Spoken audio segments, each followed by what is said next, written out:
Good morning, ladies and gentlemen. Welcome to another episode of Coffee with Genially. I have a very special guest with me today, Oyindamola Ojo. Welcome to Coffee with Genially. How are you? I'm very well, Chrisia. Thank you for having me. How are you? Thank you for accepting this invite and be with us today. It's going to be a very interesting interview, and I can't wait to hear your experience and to start this wonderful conversation. Amazing. I'm happy to be here as well. And point of correction, my name is Oyindamola Ojo Eriamiatoe. Oyindamola Ojo Ojo. Eriamiatoe. Yeah. Wonderful. I did good. I won't forget next time. Great. So, okay, let's start. Yeah. I believe that a lot of people would like to know, how did your journey to the instructional design sector begin? Yeah, thank you for that question. So, my first job after my graduation from the university was during my compulsory service to my country as a fresh university graduate. I was an engineering instructor. I taught electronics engineering at the Nigerian Naval Base College, and it was such an amazing experience for me, helping the students. And the curriculum then was not very easy to digest, so I had to do some extra classes for the students. I took them through some projects that helped them to understand the course better, and it was such an amazing experience for me because at the end of my program, I was presented with a gift because they really appreciated what I did. After that, I moved into the event industry as an entrepreneur, which I did for about 15 years. And one of the things that I did during my work as an entrepreneur in the event industry was to conduct a lot of face-to-face boot camps and training because I saw a gap in the performance. There was a performance issue for me to start with my organization. We had a performance issue which I realized I could address with training. And I also saw that most of the ad hoc workers that we worked with, because it's an industry where you get to work with a lot of ad hoc workers, and they didn't have the required training, the required skill to do the job well. So I took it upon myself to organize regular training, regular boot camps. I was mentored to a lot of them, and this was something that I did for a long time. I really enjoyed it, and You it got like it? The yeah, I experience. really enjoyed it because I was making impact in the lives of people, and it also helped my business to grow.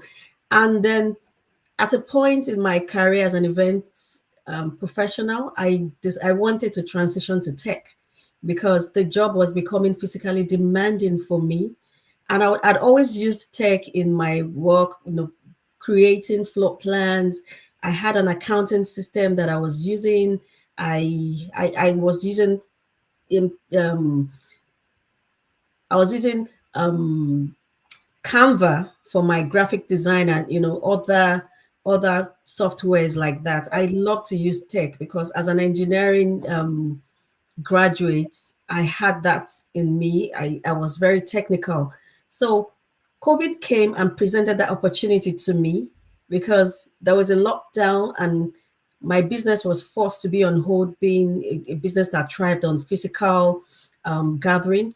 And then that was when I explored the option of different tech skills, different tech opportunities. And the one that really stuck to me was digital learning design because it was related to what I'd been doing, and I'd been looking for how to scale and reach out to more people in my training and bootcamp, and that the ability to host courses on an LMS I was something that I was introduced to for the first time. And then I just loved it. I love the technology. I love the fact that I could reach more people. And fast forward coming to that was in my country, Nigeria. So fast forward coming to the UK, I was able to secure a job in learning design, LMS admin, and now I have my own practice as an e-learning Wow. designer. Yes, so that has been my journey as an instructional designer, an e-learning designer. I also took a course, definitely. I took a course that helped me to know more about learning principles, how to know more about how to relate with subject matter experts. And, it's been an amazing journey for me being able to be part of the learning network as well. I've met a lot of people. I've been involved in mentoring with someone in the learning network who has been, when I joined, has been a freelancer for over a decade. So I was able to learn more from her. So it's been an amazing journey for me, and I'm not looking back. I really enjoy making impact. I really enjoy, being able to design learning that impacts people, that helps them to be able to change their behavior and solve their performance issue, has been something that I've always loved to do. And this is what you get to do as an instructional designer, right? You design courses that help people become better at what they Understand. do. Yeah. That's wonderful. What an amazing journey. So you basically transition from an engineer to an instructional Yeah. designer, right? From engineer What to an event professional even and then instructional designer. that's Thank you. amazing. Thank you. Amazing. So can you tell us more about the e-learning and industrial designer hub, ELAT hub, and your other projects in the learning industry? Yeah, thank you. So the e-learning and instructional designers hub is an initiative that I started to help people to help the underrepresented gain skills in e-learning and instructional design. So like I said earlier, when I transitioned into instructional design, I had to, first of all, one thing I didn't mention was that I had to research ways to do, to do, how do I put it now? When I started, the first thing that I did was to enroll for a course on how to use an LMS and how to help other people create their courses. And then from there, I was organizing workshops and webinars in which I dealt with subject matter experts. But I made a lot of mistakes along the way. And apart from that, when I came to the UK and I was trying to search for a job, I realized that I had a lot of gaps. I could do certain things, but when I looked at the job descriptions, there were a lot of terms I did not really even understand what they meant. And when I did research and understood what they meant, I realized that there were things that I was doing, I just didn't know the right term. And I also had a skill gap, which made me to enroll for a a certificate course, a professional diploma in digital learning design. And it took me a long journey before I could get my first job. And realizing that gap, especially for people like me who are migrating from other countries to places like the UK, America, I realized that a lot of people also going back I have a community back in Nigeria that I've asked, being in talk with a lot of learning professionals, even leads in organizations, that many of them don't know about the term instructional design or digital learning design. They're L&D professionals, and some wouldn't know about it. They don't know about certain terms. They're lacking in certain skills. And I came up with this initiative to help bridge that gap. And what we do in this initiative is we organize regular webinars in which we invite global leaders to come and talk about instructional design skills, digital learning design skills, the right way to design learning in an organization to create impact, to be able to change behavior and increase return on investment. We also have free workshops where we teach people how to use, yeah, different tools to develop courses, interactive courses. And one of the tools that we use, of course, is Genially, because I fell so much in love with Genially, the fact that you can do so many things with Genially. We'll still come to that, talking about Genially.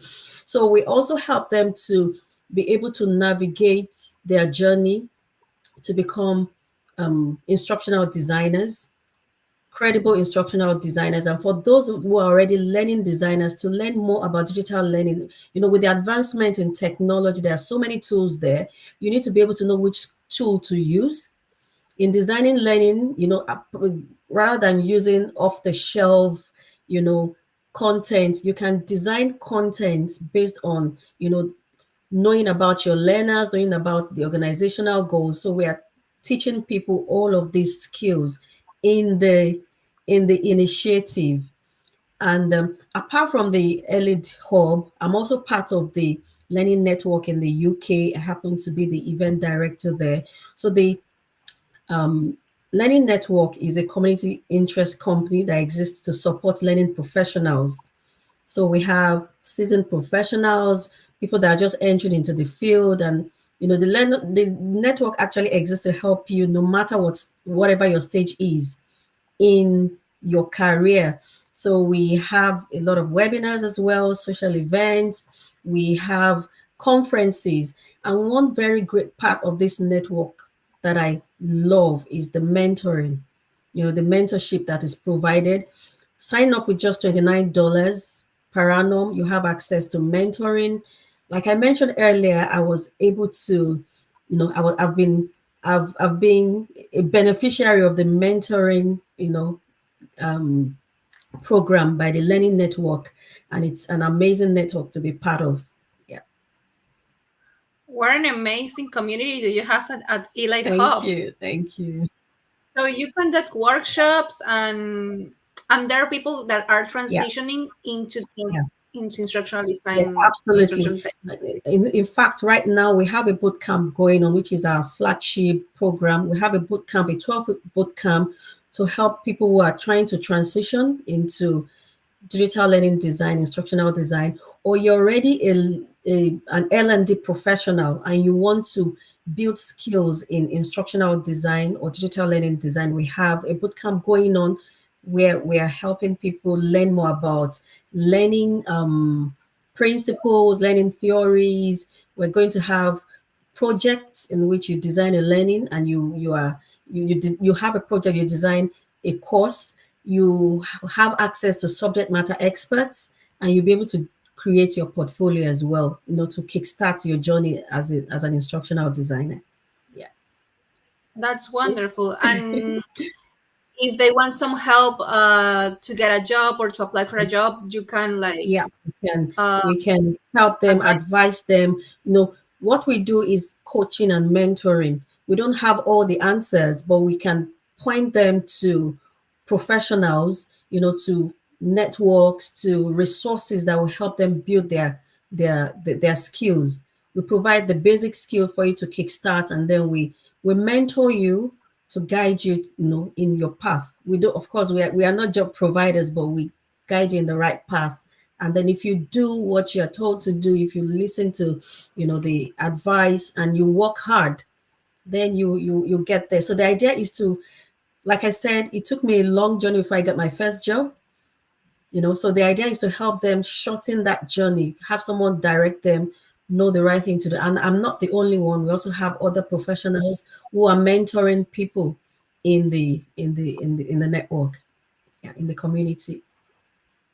That's amazing because, as you said, like I believe, and I agree with you that instructional design is like a new Yeah, yeah, term. yeah, yeah, Uh, Before yeah. pandemic or the pandemic, it wasn't Mhm. so Yeah, popular among people who actually create yeah, instructional material or training material. So there, I believe that there are a lot of questions, and they don't know how to yeah, start or how yeah, to transition, or they didn't know that this kind of jobs or project yeah. management for people that want to create training content Yeah, exist. I mean, you're right about that. And instructional design has been for a long time. And now with the advancement in technology, there is, you know, Yeah, great demand, a high demand for instructional designers, for digital learning designers that have instructional design skills. And the amazing thing about being a digital learning designer or instructional designer is you can bring your transferable skills into it. It's not just about creating content. For example, being an event professional, I did a lot of projects. I was involved in a lot of project management, which is one major skill that you need in instructional design. I I was using technology, graphic design skills, business analysis skills, a lot of transferable skills that you can bring into the skill that helps you to transition. And like I said also earlier, there's high demand for it because there are a lot of tools that are coming. A lot of people are leveraging technology in learning and development. And so there's hardly any organization that is not investing in the career development of their employees. So it's an industry. The edtech industry is in high demand for Yeah, instructional designers, digital learning designers right now. Yeah, totally. thank you. Totally. So, in your opinion, what do you find most challenging about people transitioning to instructional designers? That's a very good question. From my experience, I would say the most challenging issue for people transitioning into instructional designer is mentoring and coaching. I mean, there are so many free resources out there. There's a lot of webinars, communities, even cohort-based free programs like the Learning Guild, where you learn about XAP and all that. But for somebody just coming into the field, you can get lost, being torn in different directions.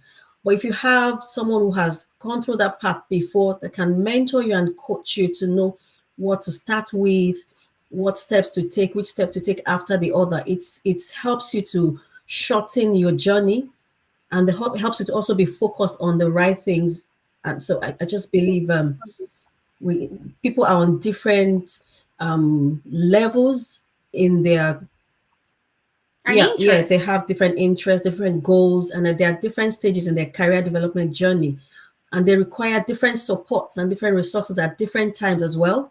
So having the right mentor and being in the right coaching program would help you to navigate more, more easily. Yeah, we have an amazing ambassador community, and I have seen some of them. They like the more gamification or gamified Yeah, activities.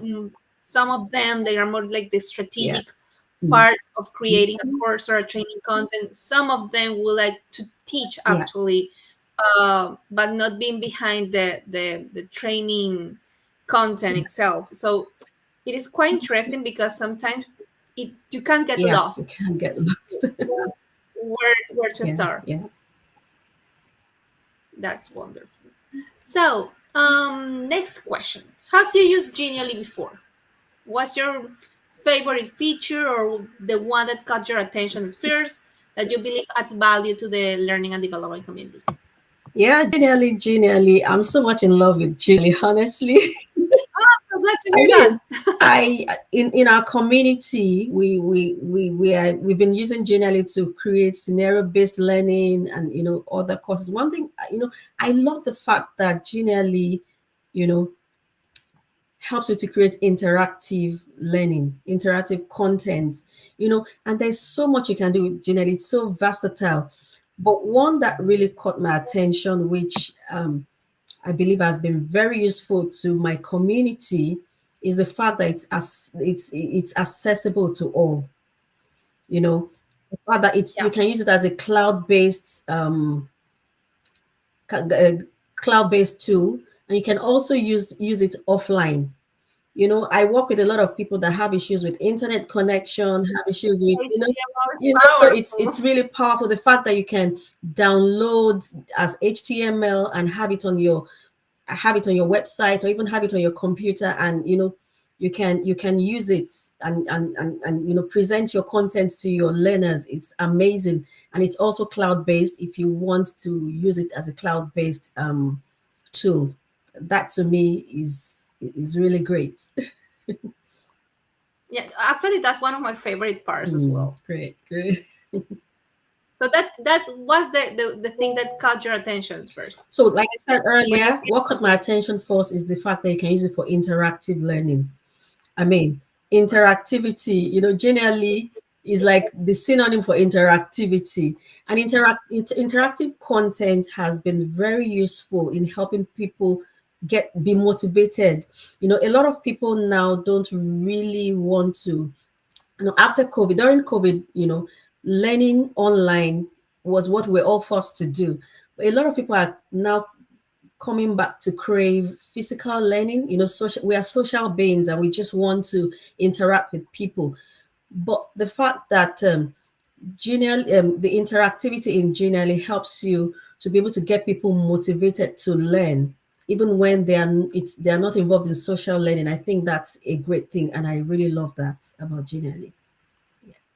That's wonderful. Music to my ears. So, from your perspective, how has interactive content, speaking about Yeah. interactive content, how has interactive content and dynamic assessment impacted African American communities? Oh, I'm sure I mentioned this earlier, but I'll just say it again. Like I said, humans are social beings, and we enjoy peer-to-peer learning, we enjoy face-to-face learning, and it's like I said, it's been so challenging to get people to learn online or independently. It's been really, really challenging. I've been in talks with a lot of, because we have a conference coming up. The Elite Hub is having our first conference in May, and I've had to be in talks with a lot of learning leaders in Africa. And one of the major problems they've had is the fact that people don't want to learn online. They just want to learn online. They want to get back to their social learning, especially also because there are incentives that they enjoy when they do social learning. But then to cut costs and to reach more people, there's need for us to be involved in online learning. And I one way that I believe that interactive learning is helping people in the African American community is through the fact that it helps design an imitation of social learning. For example, if you design a scenario based learning, and where it helps people to simulate, if to have like a simulation of real life experience, where you have the challenge, you make your choices, and you see the consequence of your choices in the learning. I believe that in that way, interactive learning has helped people it has increased motivation for online learning, thereby also increasing the understanding and retention of knowledge. Yeah, yeah, Motivation. That's true. motivation, retention, and understanding. Yeah, Yeah, and that's very difficult to yeah, get. Like, you can have the most amazing training content created and with the most amazing authoring mm, tool, or the last program that everyone is using at the yeah, moment, but you need to be like very very focused on how you get your students motivated in order to learn more, in order to mhm, navigate through the whole course yeah, and achieve what's the yeah, reward of that yeah, learning or taking yeah, that course. absolutely. Reward. Wonderful. So, what is the most effective method for creating engaging courses? Speaking about Yeah, motivation. that's a very good question. I believe every learning designer needs to think about in every learning design that they do. And for me, I believe that the most effective way of creating engaging courses is to start with the learners. You want to be learner focused. You need to understand your learners. You need to understand, first of all, the learning gap in relation to the organization goal. What are their learning needs? And apart from that, to motivate them, you want to design a learning experience around your content based on your understanding of your learners. What is their demography? How do they love to learn? What kind of tools are they comfortable with? How would they like you to communicate with them? You need to really understand your learners to be able to motivate them. You need to know what they love, how they love to learn.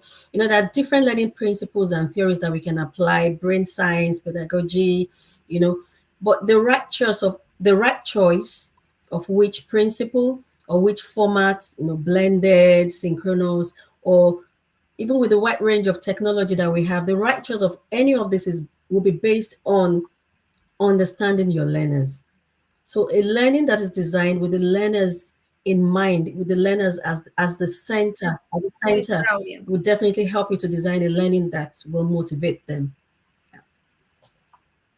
I agree with you. Wow. Yeah. You know that it's challenging sometimes because you create courses, but you need to know what's your target Yeah, audience, like how they're gonna be motivated to take that yeah, course, how what are the challenges that they're gonna yeah. encounter, if they're they're more likely to quit or they're gonna retain information. Like it's very It challenging is. It is. sometimes. It is. So our final question would be, I think that for me is one of the second one because I love to ask questions to the next guest that the previous guest wanted to ask Mhm. them. So what would you like to ask our next guest? Oh, that's a tough one, though. But Yeah. I would say for me, the question I would like to ask the next guest would be, how are you making impacts in your job or outside of your job?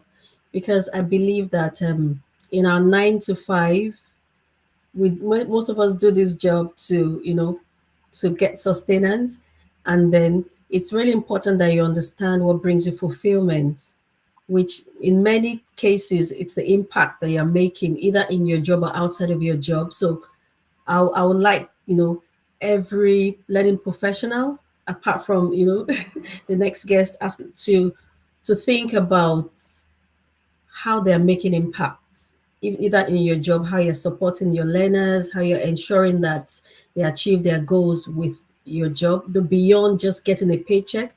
Or if your job is really not bringing you so much fulfillment because of the culture, how can you make impact even outside of your job through an initiative, or something that brings you. Can't wait to ask that question to our Yeah, next guest. Another reason to watch the next episode of Coffee with Genially. yeah, amazing. Thank you very much, Oyindamola, for being here today, for sharing all your experience, your thoughts, and of all your expertise here with me and with us, with the Genially community. I'm so glad to have you here. And I will see you, everyone, in the next episode of Coffee with Yeah, Genially. thank you so much, Chrisia, for inviting me here. It's been a lovely conversation. I enjoyed every bit of it. Thank you so much. Me too, Oyindamola. Thank you All very right, much. Have a nice day, you too. everyone. Bye bye.